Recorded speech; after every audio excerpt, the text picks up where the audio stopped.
You know when you're playing a visual novel on your phone about dating your sister, and you have to watch an ad to play the next chapter, so you click the button and put the phone down to do something else, but you can still see the ad, and it's some guy playing a game like Neanderthal to rage bait you into downloading the game yourself to see if you can do better than the idiot in the ad, and the actual game ends up being nothing like the ad. So I got one of those ads, and I've seen other videos and games where people have made other fake ad games into real things, but to my knowledge, this specific one hasn't been given the kiss of life yet. I am talking about Royal Match, or Kingdom Match.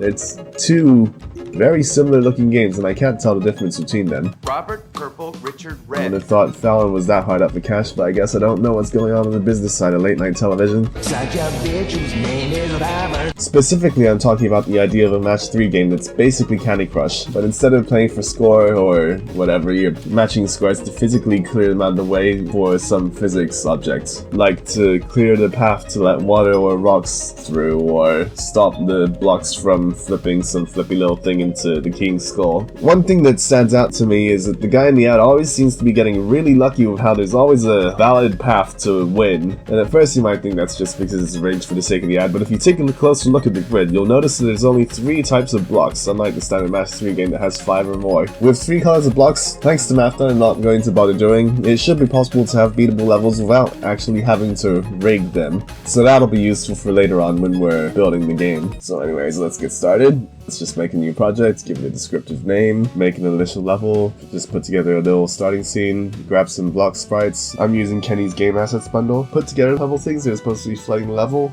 test run, too big, spawning a little bit too slowly, fix that real quick, and that's better. Now let's do a crushing wall, so let's delete the left wall and replace it with one that moves. A little bit of animation code, that's a little bit slow. Move some stuff around. Better. Need to add the kill zone code now. And whoops, so it's deleting the walls. Let's set the collision layers. Much better. Oh, that's weird.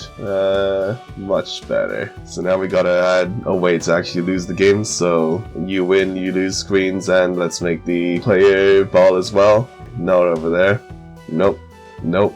Nope. No to the left. Much better. Alright, now to generate the grid. Let's get our tiles set up. 3 different colors, like mentioned before. We also need to make sure that the grid doesn't have any rows of 3 to start with. So let's code that up real quick, and it's facing the wrong way. Flip X and Y, and it's a little bit too tall.